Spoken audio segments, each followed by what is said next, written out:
Hey, y'all. Thank you for surviving the day and choosing to come here to be with us tonight. I'm stoked to welcome you to Anna Chu's public reading. My name is Jumi Bello, and I'm a BMI PhD fellow who studies literary nonfiction here at UNLV. On behalf of the Black Mountain Institute, thank you to Miriam Shearing, the Rogers Foundation, and the College of Liberal Arts. This event would not be possible without them.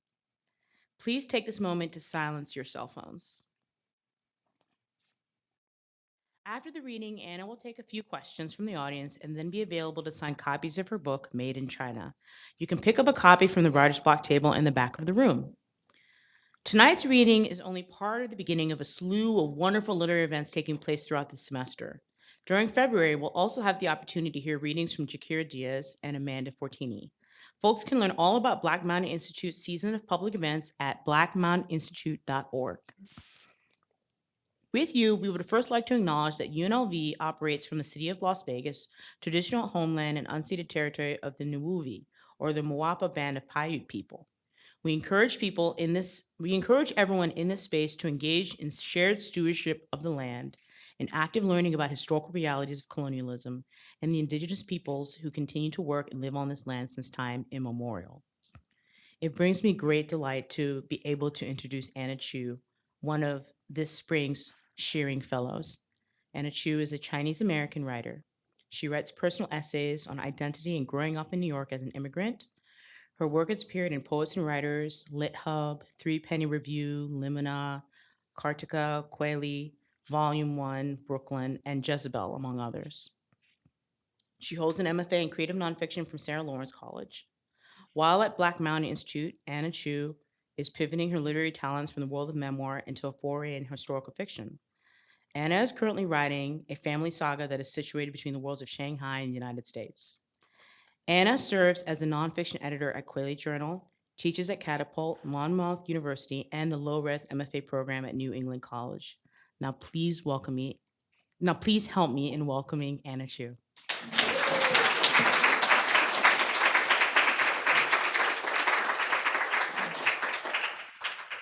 Hello, everyone. Thank you so much for being here.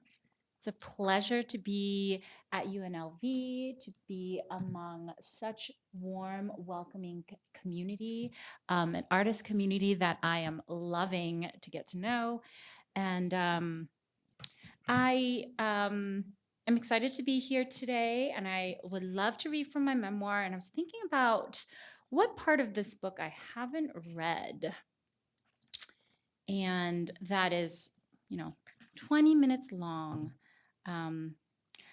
So I'm going to actually read from pretty much from the middle of the book.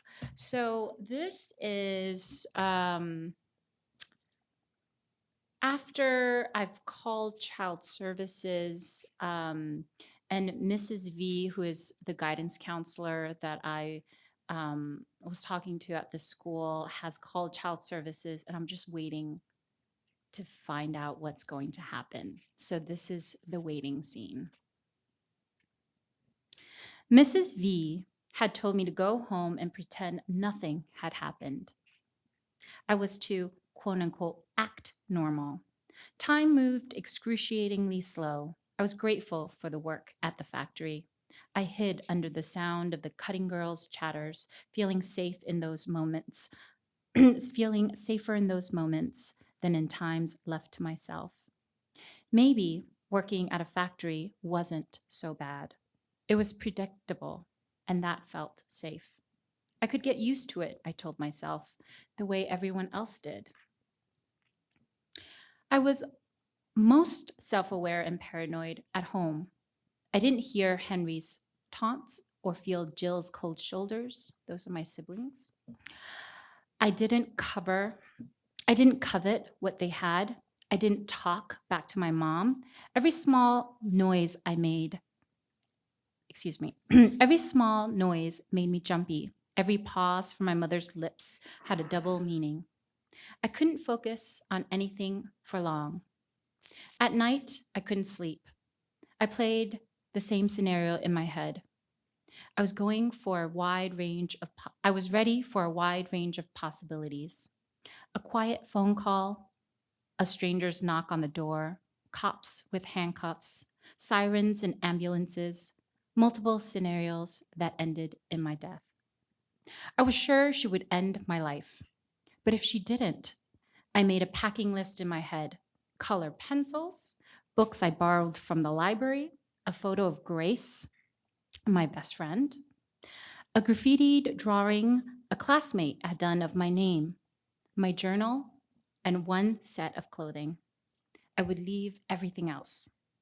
Packing a bag was too risky, so I repeated the list in my head. I went over where they were. The color pencils were in my desk, the photo on my shelf, the journal hidden behind my bed, the sketch already in my book bag. By the end of the second day, I began entertaining the possibility that nothing was going to happen at all. Maybe Mrs. V had forgotten, or they hadn't believed her.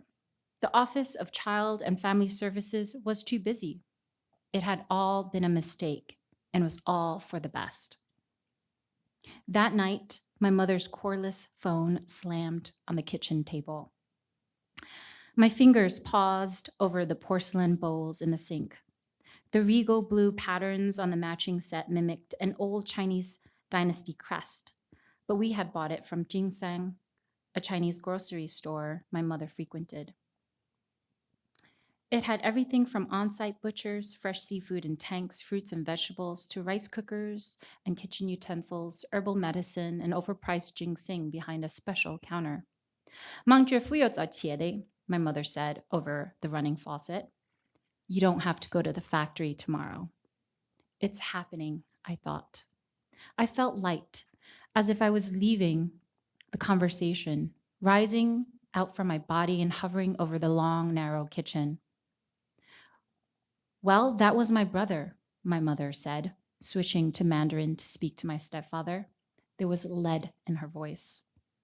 They're being audited too, and there's a fine. I stood perfectly still.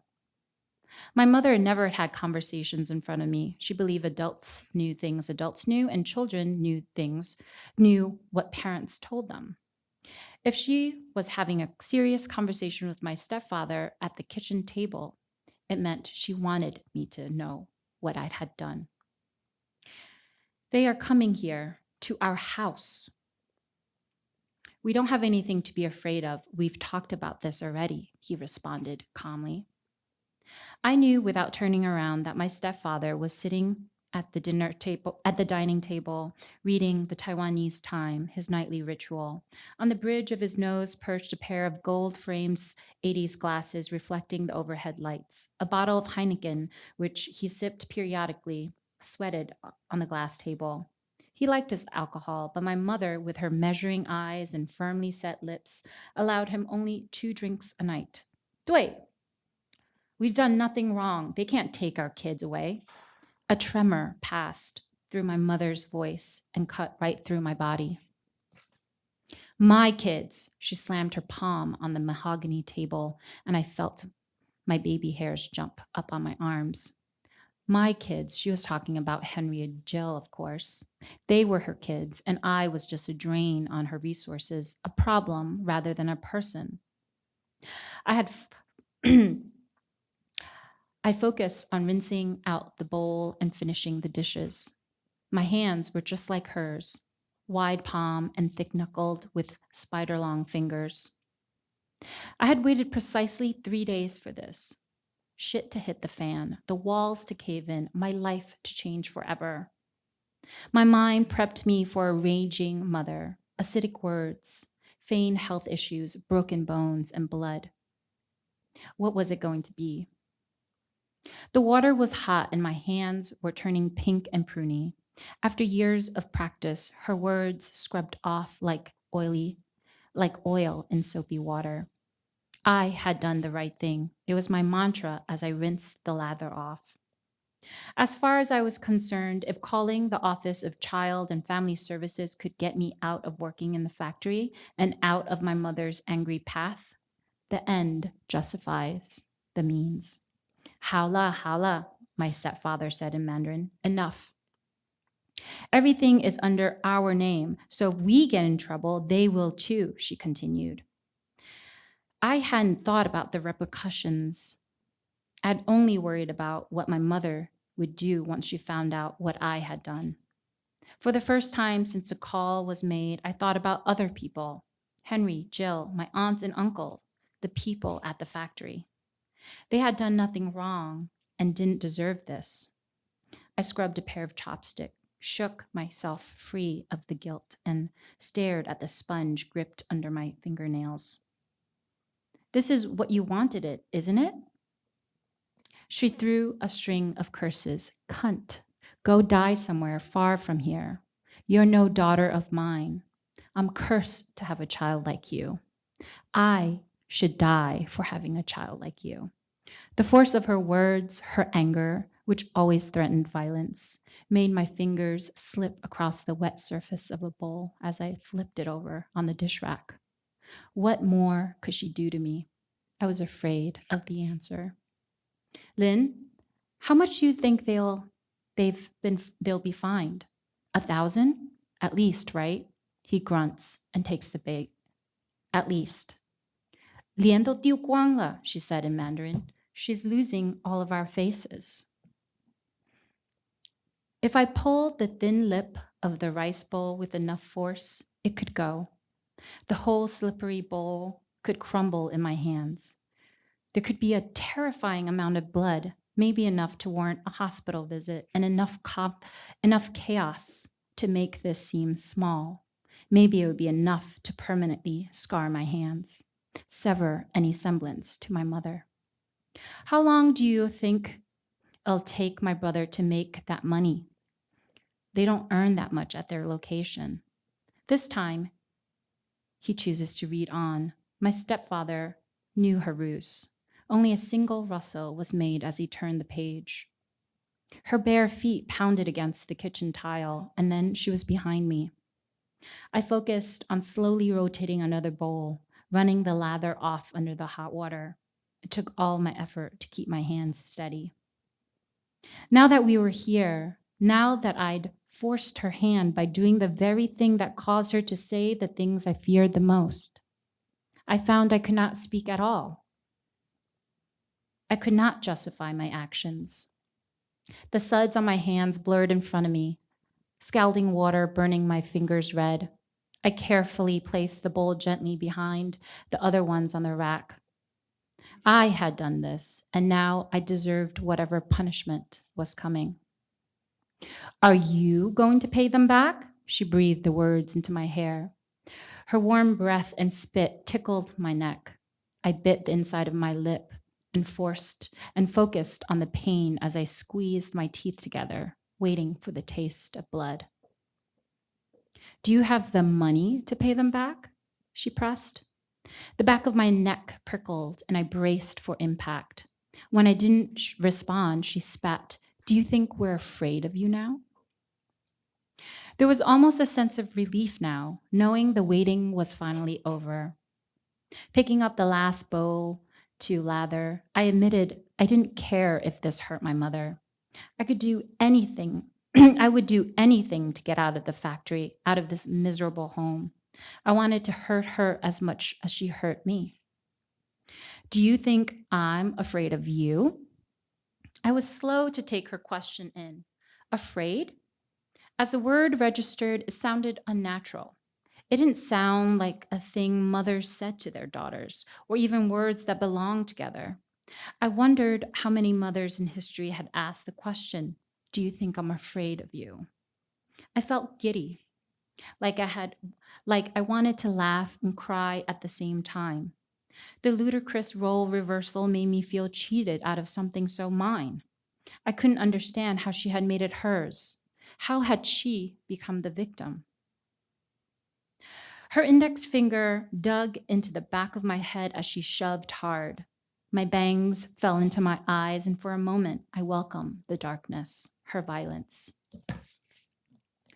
I saw it then as I turned around, the pure expectation in her eyes. It was a familiar look, a look that told me to comply, There was no reasoning, no bargaining, no talking. It did not require explanation. She had told me 100 times what she expected from me, but I kept fighting, kept insisting. It was clear now that it was her expectations I had failed. I was raised in an American classroom, taught the privileges and freedoms of a white person's history and culture. I had betrayed her with my Americanness. It didn't involve my half siblings. It had always been about us, and it came down to trust. And a daughter that did not trust her mother was as much of an anomaly as a mother that sacrificed her daughter. In Chinese opera, all love stories end in tragedy, and someone always dies.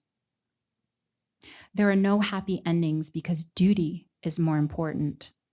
As my mother's daughter, it is my duty to serve her, to obey and please her. I was aware of my fundamental flaw. My mother and I were at the cusp of being who we would always be to one another, and there would be no happy ending for us. I used a wet hand to push my bangs out of my eyes. Her face was inches from mine, close enough for me to smell the souring vinegar on her breath. As quick as quickly as the thought of our shared struggle, our differences came to me. Our differences came to me. It was gone. Next to the sink, the dish rack was full of small porcelain bowls. I was usually still hungry after a bowl of rice, but I was not allowed to eat more. There was no room for hunger, for my hunger in this family. No, I finally forced out. I'd found my anger. Our eyes met, hard and unmoving. I know you're not afraid. She cackles, delighted that I was finally responding. Do you think we care about you now? Her eyes were shards of broken glass people warned you to walk around. Invisible dark glass that hid well in all kinds of lighting. No one cares about you. I know. I was out of breath, trying to form the words that I needed to share with her, words that had been waiting for the better part of my life to articulate. You don't care. The words left a dryness in my mouth.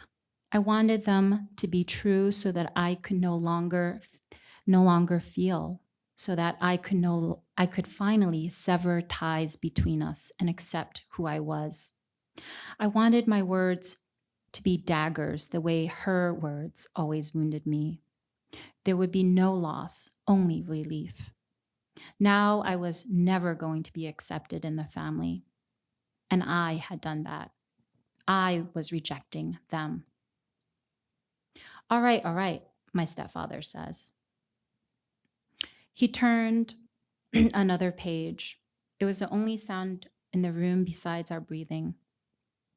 He liked being the peacemaker, and for a long time, I thought he was the only person that could calm my mother, her savior and mine. I had thought, but after he and my mother sent me to China, I knew better. Her shoulders slumped forward as she turned and walked back to the spotless kitchen table. The half-moon night washed across her seat as she sat down again. She tugged on the collar of her pink quilted robe, as if cold. Her face was clean and fresh from her bath. The gentle sunspots high on her cheekbones were visible, and they made her look vulnerable. Let's go up. I'm tired. Okay, he said, finishing up his last article. She stared as if trying to make out invisible writing on the cabinet covering the kitchen wall. For a second, she looked thoughtful and innocuous. There was a rhythm to her madness, a snarling and thrashing cruelty that calmed once spent. Her hand came to her gaunt chin as if she had just remembered something.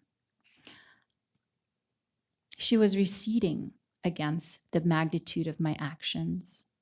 No child of mine could betray me like that, right? It's impossible, she mumbled, almost to herself. He grunted. and shrugged in his good-natured way. She stood up first. They would pick up their kids on the way up to the master bedroom and spend the rest of the evening watching TV or Taiwanese sitcoms as a family. You wouldn't do that, right, Anna? She asked, looking back at me. Right, I lied, a ghost-like whisper before I could stop myself. Over time, I found out it was easier not to antagonize her. My stepfather stood, took off his wire-framed rimmed glasses, and laid them over the traditional Chinese text. He drained his beer one more time. They were almost the same height as they left together. One by one, I removed all the chairs surrounding the kitchen table, swept, and then mopped the floors on my hands and knees, just the way my mother liked. The whole kitchen smelled of Murphy oil by the time I was done. I wiped the sweat from my forehead, leaving a trail of hot water in its place. I could smell the oil from the sponge on my fingers. Only a pair of chopsticks were left in the sink. Rigid teeth marks, indented from years of use, had worn into the smooth wood. The dishes were done, and for the first time since the beginning of the conversation, I felt safe. And that's it.